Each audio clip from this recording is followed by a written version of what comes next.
Ini kayaknya ada satu sektor saham yang cukup menarik untuk dipantau, yaitu sektor CPO. Kenapa CPO menurut saya menarik? Kita bahas satu-satu ya.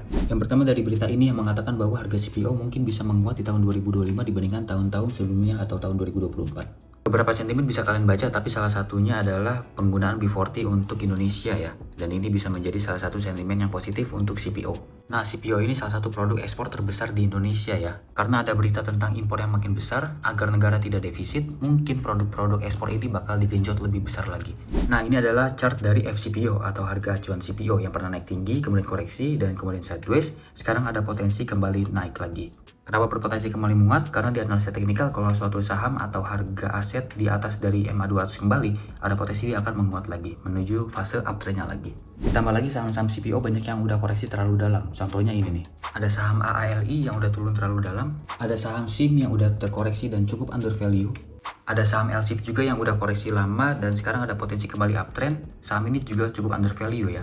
Dan ada juga saham TAPG yang udah naik duluan tapi masih uptrend.